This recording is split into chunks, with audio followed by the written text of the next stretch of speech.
salah besar kalau ada yang mengatakan bahwa kerusuhan kemarin atau demo-demo besar kemarin itu dipicu oleh DPR. DPR hanya satu bagian saja, tetapi kekecewaan masyarakat sudah menumpuk sejak lama, ya.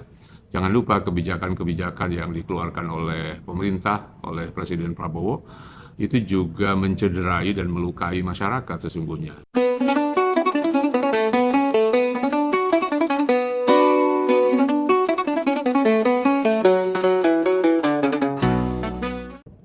Kalian perhatiin nggak, beberapa hari yang lalu setelah demo pertama pecah, pemerintah memanggil beberapa tokoh agama, ya. Ada belasan tokoh agama yang dipanggil dari 16 organisasi massa Islam. Mereka dipanggil ke Hambalang oleh Presiden Prabowo.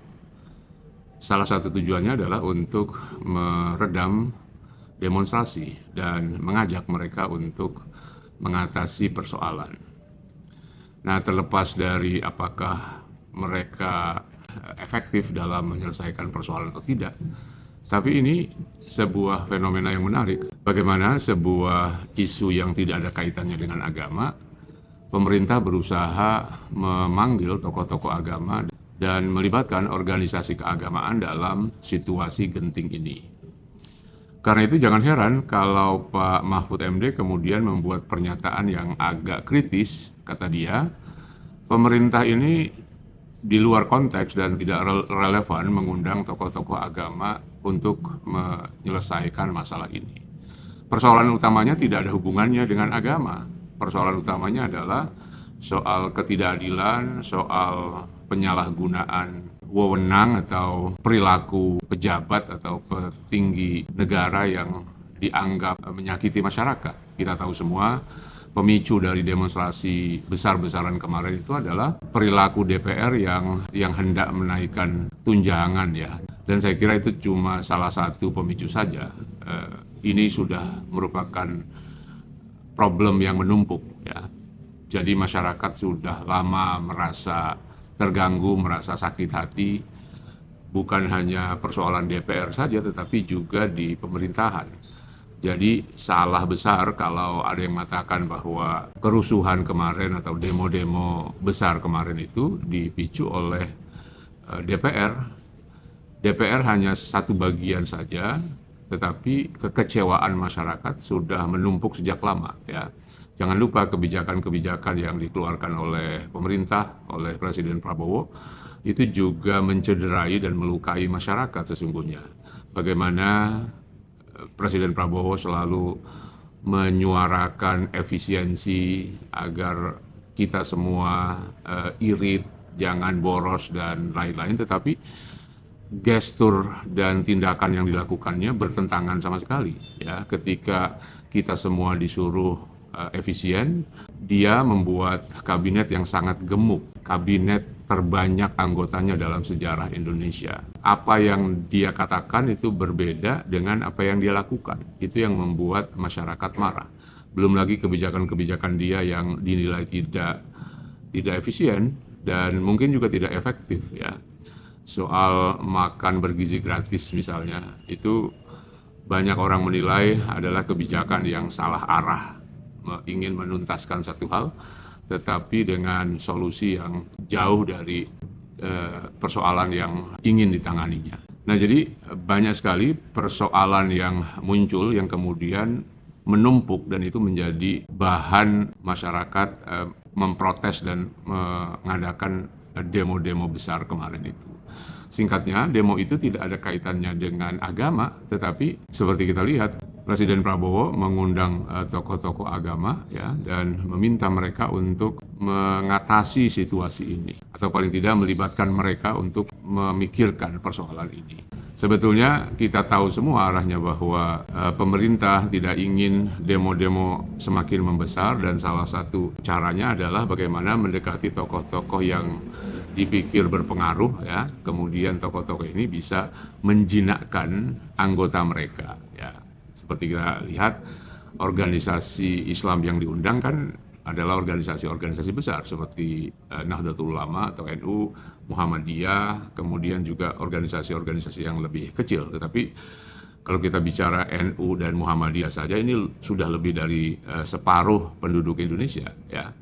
Jadi tujuan Presiden Prabowo mengundang tokoh-tokoh itu jelas sekali. Dia ingin memanfaatkan agama, ingin memanfaatkan organisasi keagamaan untuk meredam konflik, untuk mengatasi persoalan yang tidak ada kaitannya dengan agama. Nah, saya mau bicara sedikit tentang bagaimana agama menjadi alat kontrol kekuasaan. Ya, ini bukan soal baru. Di dalam kajian-kajian sosiologi agama sudah lama didiskusikan dan kasusnya di Indonesia itu sudah sering terjadi. Bagaimana penguasa menggunakan agama untuk kepentingan politiknya, ya, untuk kepentingan kekuasaannya. Kadang-kadang memang agama atau tokoh-tokoh agama diundang untuk tujuan-tujuan yang mungkin positif ya. Tetapi sebagian besar biasanya agama atau organisasi keagamaan dilibatkan oleh pemerintah untuk merawat dan menjaga kepentingan penguasa. Nah, ini yang kita bisa lihat selama ini. Pada dasarnya agama itu memang alat kontrol penguasa. Agama seperti dikatakan oleh Émile Durkheim, sosiolog Perancis, memiliki dua fungsi. Fungsi pertama adalah sebagai perekat sosial, sebagai instrumen solidaritas ya, bagaimana agama lewat ritual-ritual bersamanya itu bisa menyatukan masyarakat dan merekatkan masyarakat. Nah, itu fungsi pertama dari agama. Fungsi kedua dari agama adalah membuat masyarakat tunduk pada aturan-aturan. Seperti kita tahu, agama memiliki banyak aturan dan umumnya aturan-aturan agama memiliki sanksi yang berat, sanksi yang jauh di akhirat nanti. Itu yang membuat masyarakat taat dan tunduk ya. Nah, karena itu menurut Durkheim, agama itu adalah alat untuk menertibkan masyarakat ya. Dengan kata lain, agama bisa menjadi instrumen kontrol bagi masyarakat.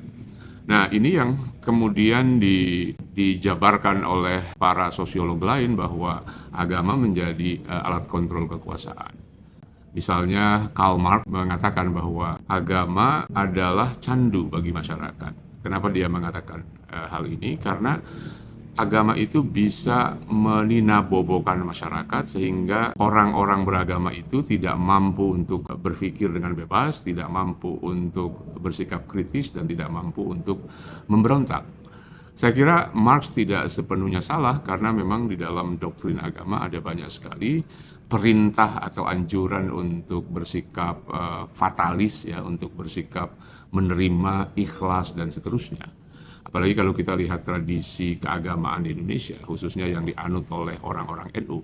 Orang NU itu umumnya bermazhab Al-Asy'ari dalam soal akidah atau soal teologi, yang sebagian besar bersifat Jabariyah atau fatalistik.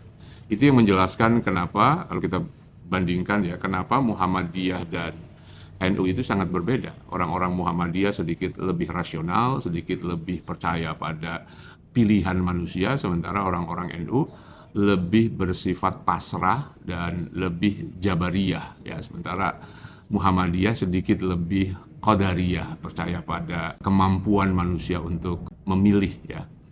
Nanti kita akan bicara tentang perbedaan kedua organisasi ini. Saya kira perlu satu pembahasan terpisah. Nah, tetapi intinya adalah doktrin-doktrin agama, ajaran-ajaran agama seperti fatalisme atau Jabariyah itu bisa menaklukkan masyarakat untuk tidak bergerak, untuk tidak kritis, untuk tidak melawan kekuasaan. Nah, ini difahami betul oleh para penguasa termasuk Presiden Prabowo. Meskipun demo-demo itu tidak ada kaitannya dengan agama, tetapi organisasi keagamaan, tokoh-tokoh agama bisa meredam potensi demonstrasi atau potensi perlawanan yang muncul dari masyarakat. Ya. Nah, dan ini bukan pertama kali tentu saja. Kalau kita lihat sejarah Indonesia, berkali-kali penguasa menggunakan agama untuk kepentingan mereka. Kalau kalian mengikuti sejarah Indonesia pada tahun 60-an, ya pertengahan tahun 60-an, itu ada peristiwa yang besar sekali yang dicatat oleh sejarah, yaitu pembantaian PKI, ya, pembantaian Partai Komunis Indonesia, dan itu menjadi salah satu sejarah gelap Indonesia.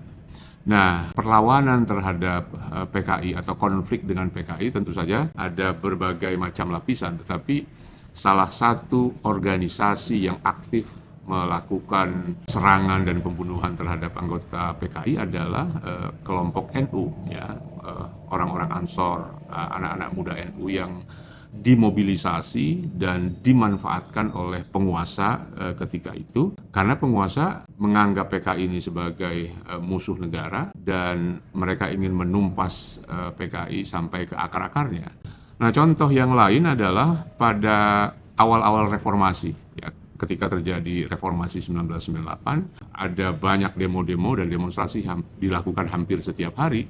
Ketika itu MPR bersidang hampir setiap hari dan ada agenda penting yaitu amandemen konstitusi, ya, pada tahun 99 sampai tahun 2001 itu ada agenda itu, sehingga MPR selalu ramai dan para mahasiswa, masyarakat itu hampir setiap hari mengepung parlemen, ya, menyuarakan aspirasi mereka, ya. Nah, penguasa merasa terganggu dengan ini dan ingin mengusir demonstrasi-demonstrasi itu. Lalu dibentuklah apa yang disebut sebagai PAM Swakarsa, ya. Karena TNI atau ABRI ketika itu tidak mau berhadapan langsung dengan massa demonstran, mereka menggunakan kekuatan masyarakat untuk menghadapi para demonstran itu. Nah, lalu dibentuklah apa yang disebut sebagai PAM Swakarsa. Karena itu dalam sejarah politik Indonesia, PAM Swakarsa itu mendapatkan image atau citra yang sangat buruk. Lembaga yang diorkestrasi oleh penguasa untuk melawan kaum demonstran.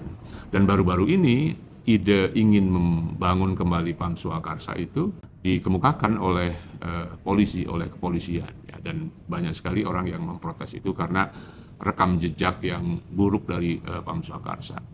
Nah, jadi pemerintah tidak pernah belajar, penguasa tidak pernah belajar bahwa menggunakan agama untuk kepentingan mereka itu hanya akan memecah belah masyarakat, ya.